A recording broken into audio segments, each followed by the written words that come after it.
नमस्कार, one India Hindi में आपका स्वागत है। मैं हूं शिखा थूरिया। केंद्रीय रक्षा मंत्री राजनाथ सिंह शुक्रवार को कोचीन शिपयार्ड लिमिटेड के दौरे पर रहे। इस दौरान उन्होंने कहा कि भारत का पहला स्वदेशी विमान वाहक पोत अगले साल नौसेना के बेड़े में शामिल हो जाएगा।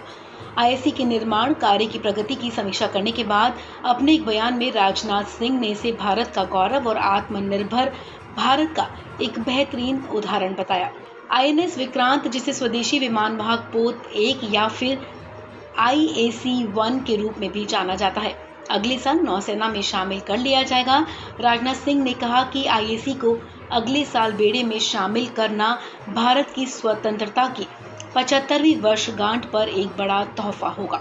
उन्होंने कहा कि विमान वाहक पोत के शामिल होने से नौसेना की ताकत बढ़ेगी, समुद्री क्षेत्रों में भारत के हितों को सुरक्षित करने में भी मदद मिलेगी।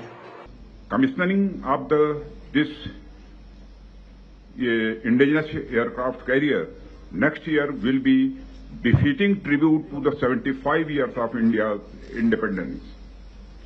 The combat capability, reach and versatility of the aircraft carrier will add formidable capabilities in the defense of our country and help secure India's interests in the maritime domain.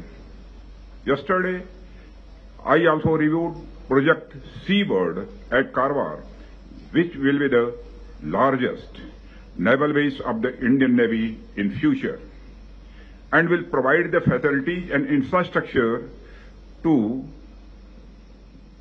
support the Navy operations in the Indian Ocean region and beyond.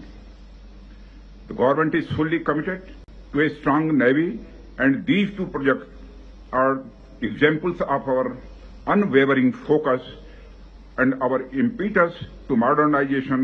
Harnessing India's indigenous industry and know-how is a key priority.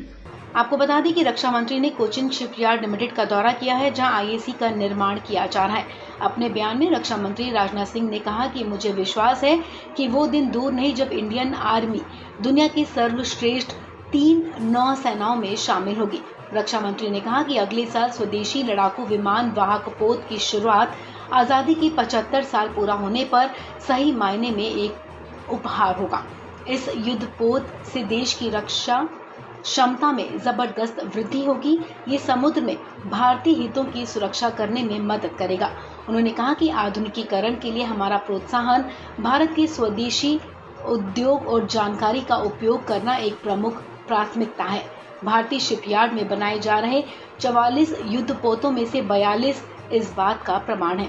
वहीं चीन को खास संदेश देते हुए रक्षा मंत्री राजनाथ सिंह ने कहा कि गलवान गतिरोध के दौरान नौसेना की सक्रिय अग्रिम तैनाती ने हमारे इरादे का संकेत दिया है कि हम शांति चाहते हैं, लेकिन किसी भी घटना के लिए हम तैयार हैं। इसके अलावा रक्षा मंत्री ने कहा कि नौसेना ने कोविड के खिलाफ लड़ाई में अपना महत्वपूर्ण योगदान दिया है। इस खबर में फिलहाल इतना ही। तमाम अपडेट्स के लिए आप बने रहिए वन इंडिया हिंदी के साथ।